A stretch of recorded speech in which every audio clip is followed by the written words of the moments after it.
안녕하세요. 반갑습니다. 오늘은 2020년 8월 30일 강서 온라인 또 비대면 예배 오신 여러분 진심으로 환영합니다. 우리 사람에게 환영하는 인사, 박수, 격려 주시면 참 좋겠습니다.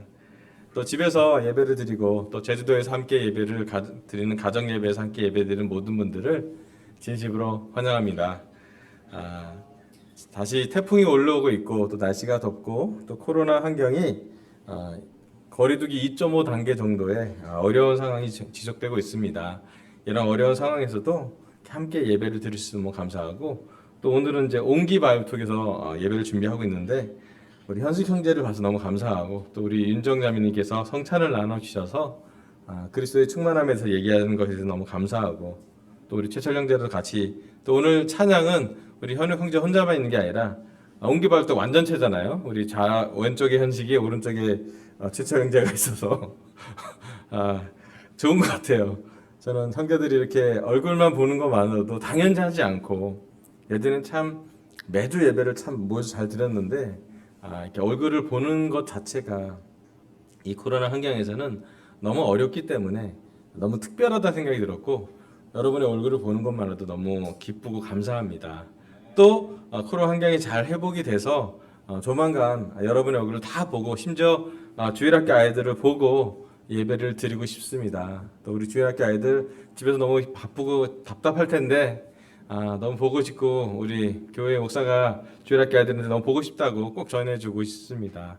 건강하게 안전하게 잘 있다가 환경이 좋아지면 꼭 만나서 함께 예배 드렸으면 좋겠습니다. 정서적으로 건강한 영성이 돼서 지속적으로 말씀을 전하고 있습니다. 지난주에는 주중에는 거짓자아에서 참자아로라는 주제로 말씀을 전했고요. 예수님이 봤던 세 번째 유혹인 인기에 대해서 말씀을 했고 그다음에 참자아를 찾기 위해서는 성령님이 부르셔야 된다는 거에 대해서 슬라이드 좀 넘겨주면 좋겠습니다. 어제 그때 지난 주중에 설교를 좀 했습니다. 오늘 말씀은요. 정서적으로 건강한 영성 9번째 말씀으로 예수님과 함께 참자아를 개발하자입니다. 사실은 우리에게 참자아가 생기는 것은 정말 중요합니다. 거짓자아가 정말 많이 있는 세상이기 때문에 예수님과 함께 개발되는, 예수님과 함께 발견되는, 또 예수님과 함께 발전되는 참자아를 갖는다는 것은 아마 우리에게 정서에, 또 우리의 영성에 가장 중요한 핵심인 것 같아서 오늘 말씀을 같이 나누도록 하겠습니다.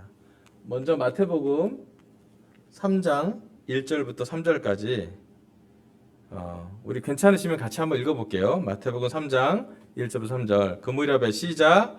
그 무렵에 침례자 요한이 나타나서 유대 광야에서 선포하여 말하기를 회개하여라 하늘나라가 가까이 왔다 하였다. 이 사람을 두고 예언자 이사야는 이렇게 말하였다. 광야에서 외치는 이의 소리가 있다. 너희는 주님의 길을 예비하고 그의 길을 곧게 하여라. 아멘. 마태복음의 시작 부분에는 세례 요한에 대한 글이 기록되어 있습니다. 여기 나오면 세례 요한은 광야에서부터 말씀을 선포합니다. 그리고 광야에서 외치는 소리가 바로 세례 요한이라고 나오고 있습니다. 사실 구약 말씀은 말라기에서 끝이 납니다. 여기 나온 마태복음이 신약의 처음 부분인데요. 구약과 신약의 그 거리, 시간적인 거리가 언제냐면 약 한 400년 이상 돼요. 말라기가 BC 400년에서 끝이 나고 새로운 말씀이 선포되는 마태복음이 기록되기는 400년 이상의 기간이 신구약 중간사라고 이제 나옵니다. 뭐 헤르몬 왕조도 나오고 여러 왕조가 나오는데 중요한 건 400년 동안 하나님의 말씀이 외치는 소리가 없었다라는 거예요. 여러분 400년이면 어마어마한 시간 아닙니까? 사실 400년이 지나면 민족의 정체성을 잃기가 너무 당연한 정도로 여러분 조선 왕조도 500년밖에 되지 않은데 사실은 400년 동안 하나님의 말씀이 전달되지 않았다면 사실은 그 민족에게 하나님이 잊혀져가는 존재일 수도 있고 또 그 민족의 유대 민족의 이스라엘 사람에게는 정체성이 잃어버릴 만한 아주 엄청난 긴 시기라고 말할 수 있습니다. 그런데 그 400년의 공백을 뚫고 나왔던 첫 말씀이 어디냐면 광야에서부터 시간은 400년인데 공간은 도시가 아니라 성전이 아니라 광야에서 외치는 소리, 광야에서 전달되는 하나님의 복음에 참 힘이 있습니다. 제가 최근에 우리 아내랑도 같이 어제 좀 얘기했는데 왜 자꾸 광야로 가라는 얘기를 말씀을 많이 했는지 좀 우리 아내가 찾아봤어요. 제 말씀 설교 준비한 노트를 찾았더니 최근 저희가 한 8개월 동안 광야로 가라는 설교를 여러분 한 5번 들으셨습니다. 사실 그래서 당연하게 많이 들어서 익숙할 수도 있는데 다시 한번 조금 말씀을 좀 깊게 보면서 우리가 왜 광야에서 시작해야 될지를 또 하나님은 광야에서 왜 시작했는지를 조금 이해하는 시간을 가졌으면 좋겠습니다. 두 번째 말씀은요. 누가복음 4장 1절에서 2절 말씀인데요. 제가 읽어볼게요. 예수께서 성령으로 가득하여 요단강에서 돌아오셨다. 그리고 그는 성령에 이끌려 광야로 가셔서 40일 동안 악마에게 시험을 받으셨다. 그동안 아무것도 잡수지 않아서 그 기간이 다했을 때에는 시장하셨다. 아멘. 예수님은 세례 요한을 요단강에서 만나서 세례를 받았고요. 세례를 받자마자 성령이 가득한 상태에서 성령님에 이끌려서 간 곳이 바로 광야입니다. 신기하죠? 세례 받고 난 다음에 바로 가신 곳이 광야입니다. 세례 요한과 예수님이 만난 장소는 사실은 광야에서 전했던 말씀을 통해서 예수님은 세례를 통해서 참 자아를 발견했고 또 세례를 통해서 자기의 영적인 정체성, 예수님도 육신의 예수님이 있다면 영적인 예수님이 다시 한번 더 집중하는 시간을 참 자아로 예수님이 활동하는 시간을 갖게 됩니다. 또 세례를 받자마자 광야 훈련을 가면서 하나님과 정말 사람이 없는 곳, 인적이 드문 곳에서 하나님과 1대1 시간을 갖는 것을 또 40일 광야를 낮밤을 금식하면서 오로지 하나님 말씀에 의지하는 시간을 가졌습니다. 오늘 제 설교 첫 번째 말씀은요. 침묵과 홀로 있음을 통해 자신의 내면에 집중하라입니다. 일명 타이틀을 얘기하면 이제 광야 훈련이라고 할 수가 있겠죠. 이스라엘을 구원하는 하나님의 말씀에 구약을 끝내고 신약을 시작하는 가장 중요한 터닝 포인트의 시간에 그 공간의 배경에는 광야가 등장합니다. 여러분들 사진을 보시면 나중에 알 수 있겠지만 유대 광야는 사람이 살지 않는 곳이에요. 광야는 절대 고독의 공간입니다. 광야는 사람이 없기 때문에 자연만 보게 됩니다. 그리고 자연의 리듬에 맞춰서 하나님의 창조물인 대자연 앞에 또 다른 창조물인 인간이 아주 나약하고 또 자연의 일부라는 것을 깨닫는 것이 바로 광야입니다. 예수님이 세례를 받자마자 성령에 이끌려서 가장 첫 번째 가서 훈련받은 곳은 바로 광야였던 것입니다. 여러분 지금 우리는 특별히 코로나 환경에서 사람과 거리를 두라고 정부 정책에서도 얘기하고 그래야 바이러스가 이렇게 펼쳐지지 않기 때문에 전염이 되지 않기 때문에 모든 국민이 인위적으로라도 거리를 두라고 합니다. 사실 그래서 생각보다 혼자 있는 시간이 더 많아지는 그런 2020년을 우리가 경험하고 있습니다. 예전에는 북적했던 곳이 한산해지고 있고 또 교회에도 사람이 많아서 예배를 드렸던 곳이 이제는 2m 이상 거리를 두고 비대면 예배를 드리라고 일주일에 한 번 정도는 구청에서도 전화가 오고요. 거리를 두라고 계속 얘기를 합니다. 왜 그러냐면 한국에서는 거리 두기가 되게 어렵거든요. 거리를 둔다고 해도 거리를 두기가 되지 않은 게 왜냐면 국가 면적에 비해 인구가 너무 많기 때문에 여러분 수도권에서 거리 두는 게 얼마나 어려운 일이에요.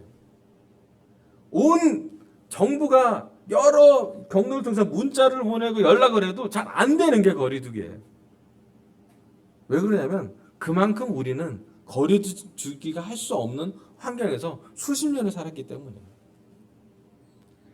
그런데 물리적으로 우리가 거리 두기가 어려운 것만큼이나 우리가 영적으로 사람과 분리되어서 여러 관계와 분리되어서 하나님과 개인적으로 홀로 침묵하며 보내는 시간이 정말로 중요합니다.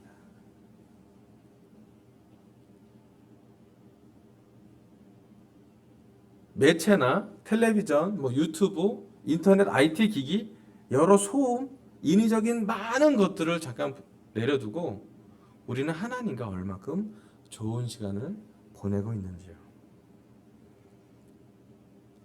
우리 중에 어떤 사람들은 혼자 있는 것을 못 참는 사람들도 있어요. 고독한 걸 싫어해요. 이게 참 어렵죠? 고독과 외로움의 경계는 어딘지 모르겠어요. 한쪽 면에서는 우리가 외로워야 하나님을 만나요. 고독해야 우리는 하나님과 시간 보내는 것이 내면을 볼 수 있을 정도로 조용하고 아주 침묵하고 묵상하는 시간을 갖습니다. 하지만 반대로요, 외로운 시간은 되게 괴로워요. 누군가가 필요로 하고 사람들을 찾게끔 하고 자꾸 우리를 가만 내두지 않습니다. 그런데 왜 첫 번째로 하나님이 이 코로나 환경, 특별히 2020년에 대한민국 전역에 거리 두기를 허락하실까? 아마도 아까 우리 현식 형제가 몰카마다 잘 얘기했지만 우리하고 하나님과의 1대1 개인 시간, 침묵과 홀로 있음을 통해 우리의 내면을 좀 발견하고 개발하는 시간이 필요하다는 생각이 들었습니다. 거짓 자아가 아닌 예수님과 함께 개발되는 참 자아를 발견하기 위해서는 예수님과 같은 훈련을 해야 되는데, 예수님이 하셨던 가장 중요하고 어떤 면에서 예수님한테 가장 휴식이 되는 시간, 예수님의 정체성을 명확히 하는 시간, 또 예수님의 이 땅에 오셨을 때의 목적과 예수님의 자아를, 하나님의 창조하신 그 자아를 예수님이 더 많이 이해하는 시간이 바로 홀로 있었던 시간이라고 보여집니다. 성경 말씀, 이런 말씀이 나와요. 마가복음 1장 35절 36절 말씀을 읽겠습니다. 마가복음 1장 35절입니다. 아주 이른 새벽에 예수께서 일어나서 외딴 곳으로 나가셔서 거기에서 기도하고 계셨다. 그때 시몬과 그의 일행이 예수를 찾아 나섰다. 예수님은 광야 학교를 졸업하고 나서 제자들을 삼으셨고요. 사실은 제자들과 24시간 365일 같이 있었어요. 적어도 3년 동안 예수님은 제자들과 먹고 자고 함께 전도하고 말씀 전하고 기적을 행하고 환자를 고치고 정말로 많은 시간을 제자들과 함께 했습니다. 하지만 성경의 복음서를 보면요, 곳곳에 예수님이 이런 시간을 보냈음을 나옵니다. 아주 이른 새벽에 예수께서 외딴 곳으로 나가셨다고요. 성경 말씀 보면 예수님이 12제자를 선택할 때 밤새도록 기도하고 있었음을 기록하고 있습니다. 예수님의 일정은 하루 종일 너무 바빴습니다. 아침부터 정말 많은 사람들이 말씀을 드리러 왔고, 성인만 5천 명이 있는 곳에서 육성으로 정말 그 잔디밭이 꽉 차 있는 그 유대 그 지역에서 소리를 지르면서 설교를 하시고도요, 사람들이 몇만 명이 몰렸는지 모르겠어요. 아마 그 당시에 정말 많은 사람들이 예수님에 몰려왔습니다. 바쁜 일정이었습니다. 예수님이 집에서 누군가 가르치고 있다면 지붕을 뚫어서라도 사람을 고치려고 사람들의 침대를 내리는 것이 그 당시의 상황이었습니다. 너무나 바쁜 예수님의 일정에서 꼭 예수님은 자기 시간을 드러내서, 심지어 공간적으로 아주 드러내서 외딴 곳으로 가십니다. 그리고 그 이른 새벽에 외딴 곳에서 했던 예수님의 기도는 어쩌면 예수님의 바쁜 일정만큼이나, 어쩌면 예수님이 했던 많은 설교 말씀만큼이나, 또 예수님이 했던 많은 기적, 누군가를 고치고 환자들을 치료하는 그 능력만큼이나 중요한 시간이었음을 기록하고 있습니다. 예수님은 하나님과 홀로 침묵으로 조용한 시간에 기도하며 보내셨습니다. 그리고 어쩌면 그 시간에 하나님과 나눴던 대화가 그의 하루 일정에게 균형을 잡은 시간이었고, 어쩌면 그 하나님과 보냈던 밤새도록 기도했던 그 시간이야말로 그 한 주 동안 또 다음번에 갈 것에 대한 아주 중요한 영적인 균형의 시간이었다고 보여집니다. 그런 예수님이 우리의 주님이시고 오늘 우리에게 선생님으로 훈련하시고 싶어 하십니다. 요즘 우리는 얼만큼 정말 하나님과 오롯이 방해받지 않고 분산되지 않은 시간에 핸드폰도 꺼놓고 조금 정말 조용하게 하나님만 바라보는 시간을 갖고 계십니까? 아마 우리 주위에 우리가 하나님과 보내는 시간만큼 편하게 내주는 상황은 별로 없을 거예요. 결혼부 같은 경우는 가정에 할 일이 많고요. 아이들이 24시간, 특별히 어머님들 대단하십니다. 하루에 3끼를 어떻게 만들어요? 예. 거기다 반찬 투정하면 가만 내두면 안 됩니다. 어딜? 예. 정말 쉽지 않은 시간이에요. 아이들이 이 예배 보는 시간에도 우리 아이들은 예배 보는 시간과 거침없이 달려오지 않습니까? 예배 집중하기가 정말로 쉽지 않을 거예요. 이렇게 인터넷으로 예배 드린 것 자체도 사실은 우리가 대단히 훈련이 필요합니다. 빡빡한 일정, 텔레비전, 라디오, 컴퓨터, 음악, 주위에 나오는 소음, 심지어 우리 가족들이 우리의 하나님과의 침묵하는 시간이 사실은 이렇게 도움이 안 될 때가 있어요. 현명한 사람이었던 이집트 수도원장 모세라는 사람이 있었대요. 그 사람은 그 조언을 구하러 한 형제에게 이렇게 말했대요. 왜냐하면 그 수도사니까 수도원에 이제 사람들이 묵상하러 오잖아요. 우리나라도 마찬가지로 우리 절에 템플스테이 하는 사람들이 조용하기 때문에 간 사람이 있어요. 이 사람 이런 수도사가 이런 말씀했대요. 가서 골방 수도사의 방에 앉아 있거나 앉아 있게나 그러면 골방이 모든 것을 가르쳐 줄 것이라고 얘기를 한대. 우리가 혼자서 하나님과 보내는 시간이야말로 하나님을 느끼고 성령님의 상담을 받고 구원자이신 그리스도 예수님과 교제할 수 있는 것이에요. 제 그림을 좀 보여드릴게요. 잘 보이나 몰라? 제가 제일 좋아하는 기도처예요. 첫 번째 기도처 저희 집 옥상입니다. 옥상, 저희 옥상 멋있잖아요. 저희 집 옥상에 찍으면 이런 그림 나와요.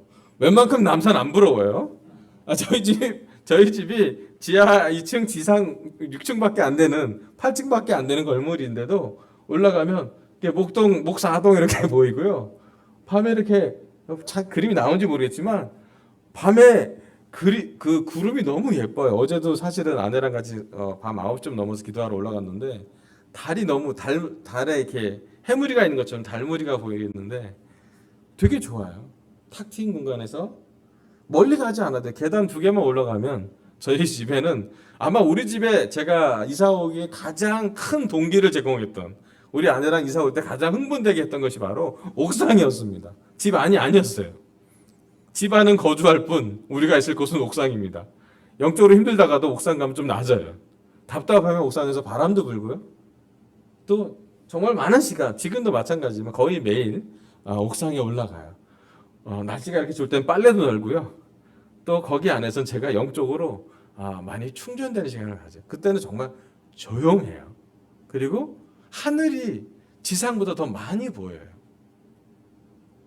또 하늘을 볼 때 하나님이 창조하신 엄청난 능력과 위엄과 하나님의 영광과 하나님의 은혜로우심과 하나님의 크신 정말 하나님이 하나님처럼 느껴지는 시간을 갖습니다.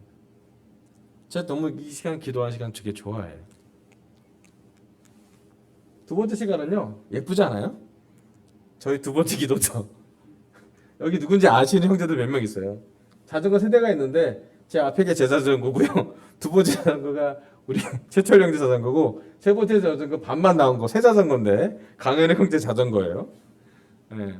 한 3-4주 전에 우리 세 형제 같이 가서 기도했어요.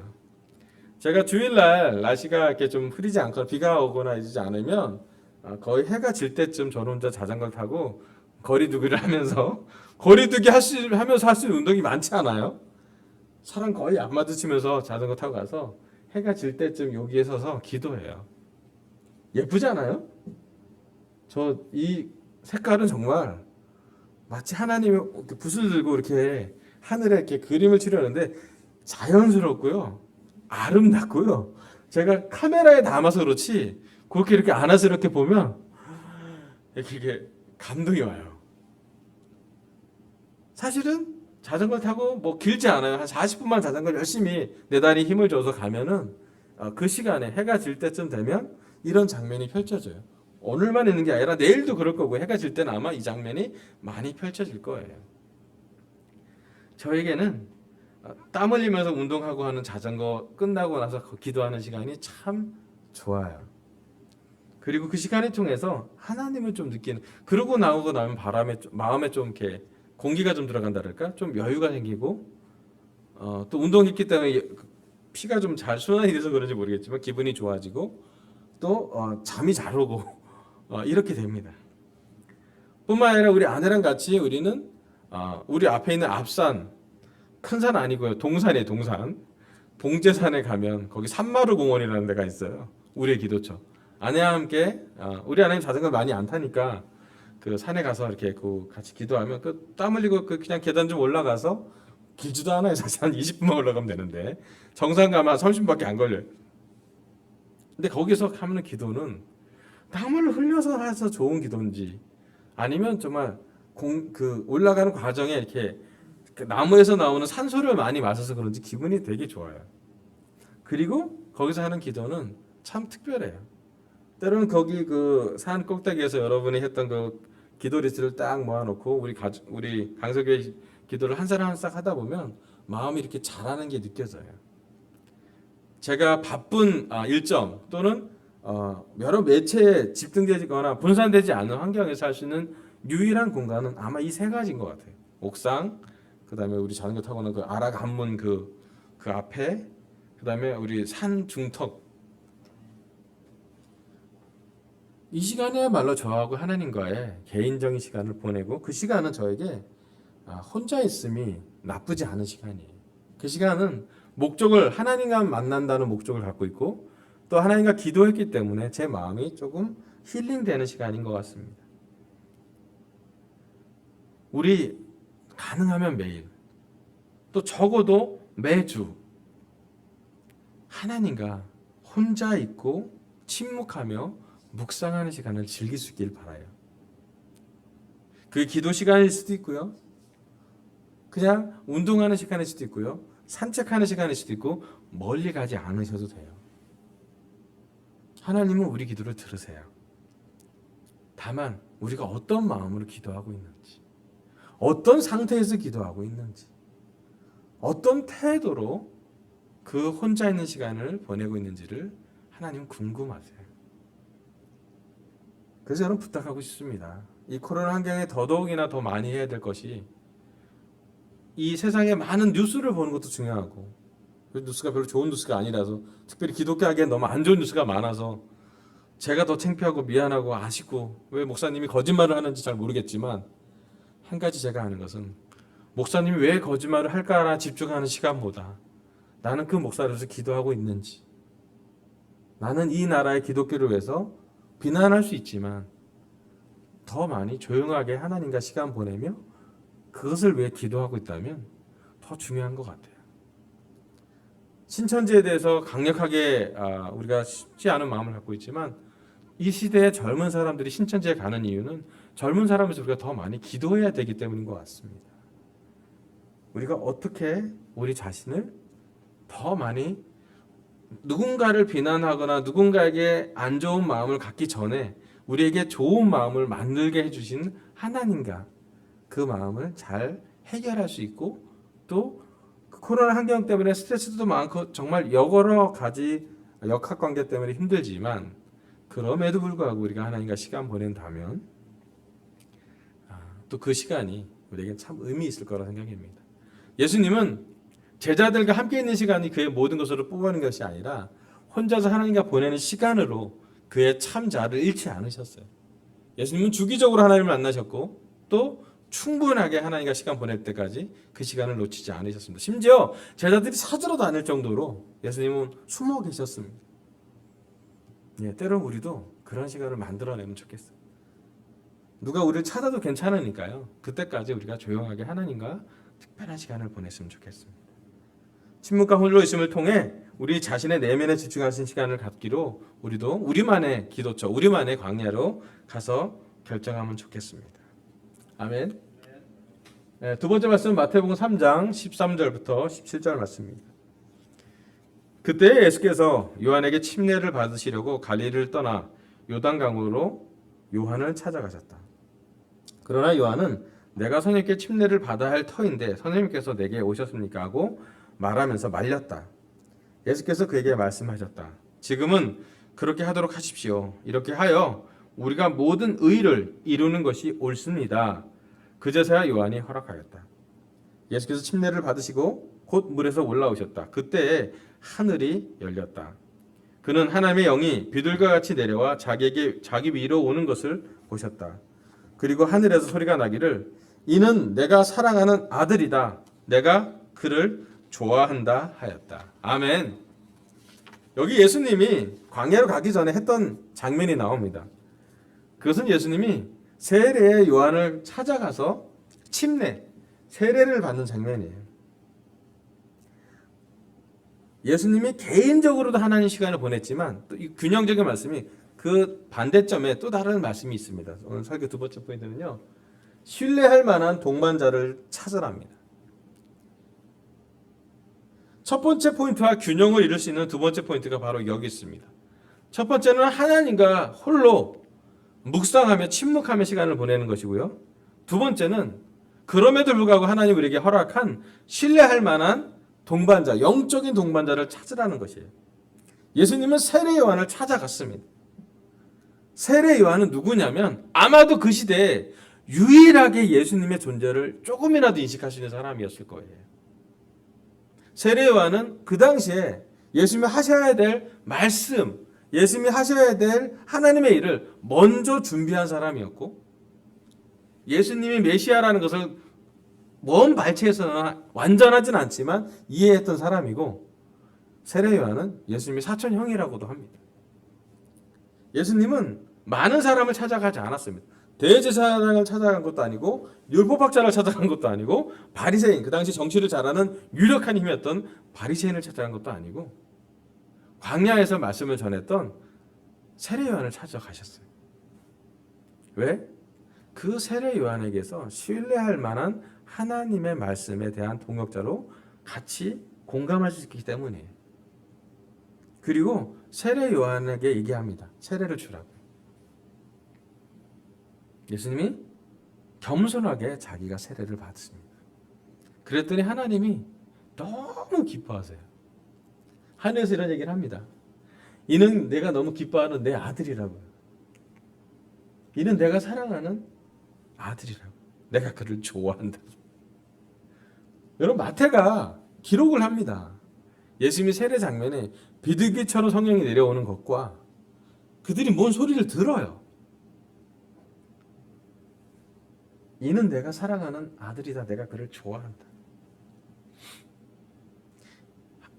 예수님의 제자들이 이 말씀을 또 나중에 듣습니다. 언제 듣냐면 변화산에 올라가서 베드로고 야고보 요한만 데려가서 산꼭대기 갔을 때 모세와 엘리야랑 예수님이 얘기할 때 하나님 또 얘기합니다. 이는 내 사랑하는 내 아들이니 너희는 그의 말을 좀 들어라. 여러분 예수님이 하나님의 일을 할 때 예수님조차도 신뢰하는 만한 믿을 만한 사람과 같이 시작을 하셨습니다. 우리는 천국에 갈 때까지 우리 혼자 신앙생활을 할 수 없습니다.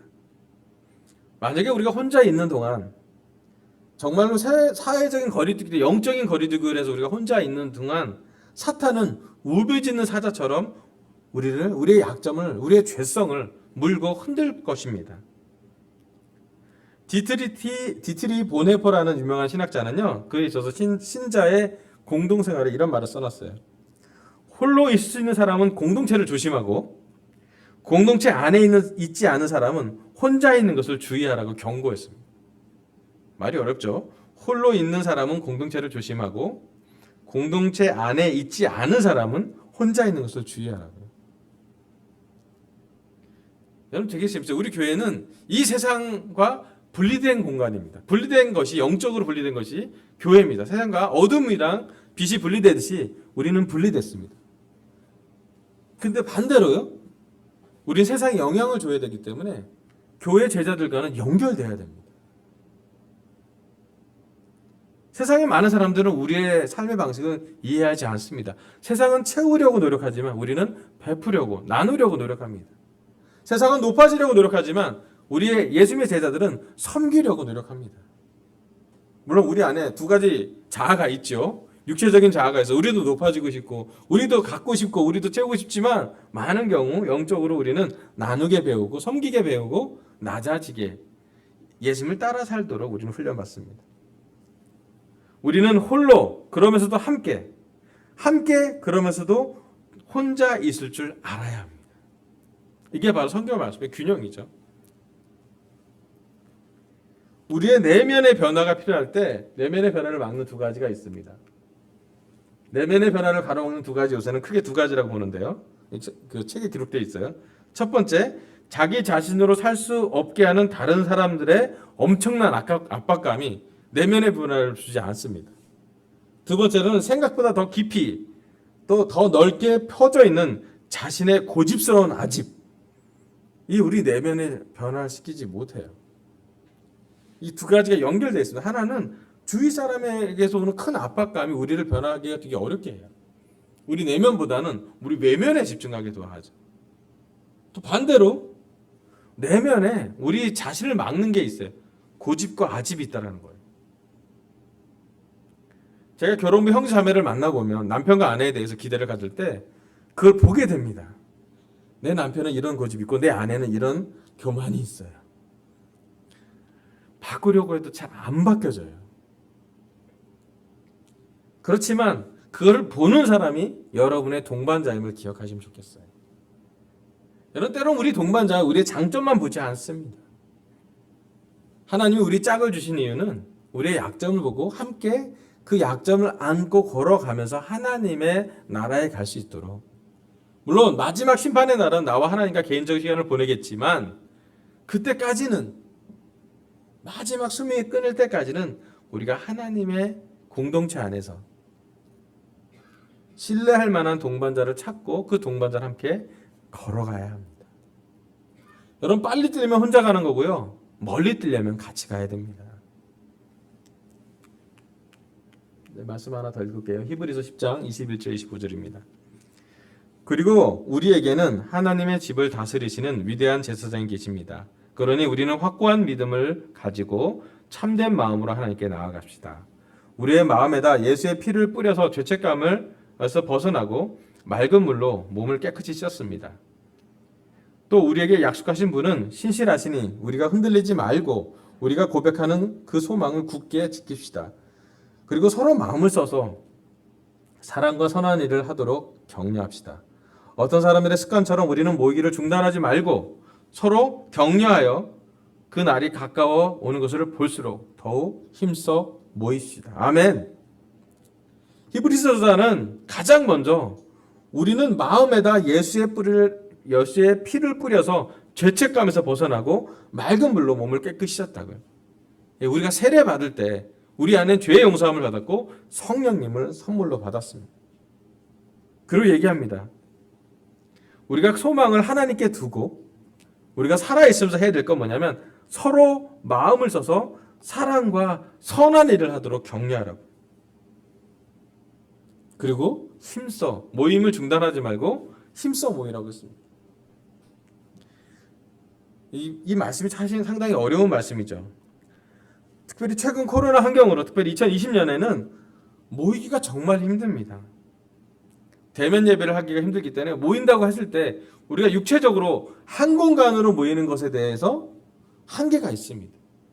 때로는 어느 교회 또 어느 그 모임은 모여야 하는 것이 방역보다도 중요할 때도 있고요. 모이는 것이 전혀 도움이 안 될 때가 있습니다. 근데 진짜 우리한테 물어봐야 될 것은 모임의 정의가 2020년에는 바뀐다는 것이에요.